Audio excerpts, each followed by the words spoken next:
J'ai sorti mes moules en silicone, puis avant de mettre mes muffins dedans, je vais quand même te jaser un peu de ceux-ci. Donc, moule à muffins pour 6 gros muffins, ils vont super bien, mais tu vois qu'ils sont souples, OK?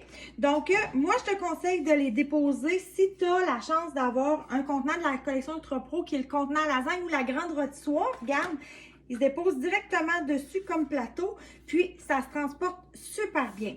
Sinon, tu peux les déposer. Moi, ma plaque en métal que j'ai, gars, je peux en rentrer deux, un à côté de l'autre, mais à toi de voir ce que tu as à la maison.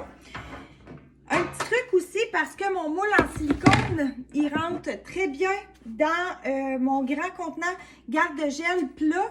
Si tu veux faire, exemple, des fruits pour les smoothies, tu peux les congeler à l'intérieur. Puis là, ben, moi, je l'ai congelé, même si c'est pas des fruits smoothies. Puis là, regarde bien. J'avais mouillé mon moule juste avant. Pourquoi je fais ça? Parce que ça l'empêche de coller. Au lieu de mettre de l'anti-adhésif sur mon moule, soit je le fais geler ou je le passe à l'eau froide tout simplement pour pas que ça colle à l'intérieur. Donc là, je ramène mon mélange, puis j'ai le goût aussi de te montrer quelque chose. Regarde ma belle petite boîte au trésor, ce qu'elle contient. Ma cuillère portionneuse. Donc, un manche, 3 embouts. Donc, on a un embout qui est de 1 cuillère à table, 2 cuillères à table et 3 cuillères 3/4. Donc, c'est super facile d'utilisation. Tu vois ici, il y a un petit clip, le petit trou. Je fais juste la pousser. C'est clippé. Puis, je vais pouvoir aller chercher mon mélange pour pouvoir le déposer dans mes moules. Maintenant, c'est le temps vraiment de l'utiliser. Donc, tu vois, hein, en y allant délicatement, que ça va pouvoir descendre. Donc là, moi, je prends la plus grosse et regarde bien. Voilà. Comme ça. Fait que ça me fait des belles portions de muffins. Puis, ça fait qu'il n'y en a pas tout le tour de mon moule. Moi, c'est ce que j'aime. Ça tombe pas tout le tour. Donc, voilà. Donc, voilà. Je vais te montrer. Là, tu vois, je la manipule avec mes mains, là, mais détrompe-toi, je les ai changés de couvercle. En fait, c'est pas lui qui est allé au four, sinon je ne le tiendrais pas comme ça.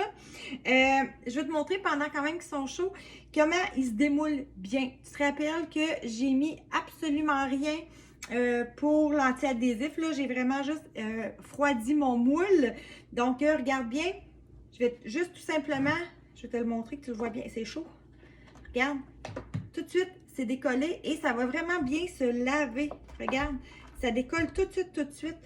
Là, c'est chaud, j'essaie de te le montrer, mais mettons que je m'approche de même, là. Regarde. Tu sais, tu vois qu'il n'y a rien qui a collé. Tout se démoule super bien. Donc, voilà l'avantage des moules en silicone. Donc, je voulais aussi te présenter les autres formats qui sont disponibles présentement, mais je t'invite à surveiller les promotions parce qu'on en a tout plein de différents qui sortent. Mais dans le catalogue présentement, on a les 2 plus petits ronds. Donc, ça vient en kit de 2 pour les ronds. Je vais quand même te montrer la différence avec le rectangle. Le rectangle qui est à peu près la même chose que mon moule à muffin, si tu regardes la comparaison. Et j'ai aussi la grande plaque à cuisson qui peut remplacer vraiment la feuille parchemin, le papier d'aluminium pour tout plein de belles choses au four.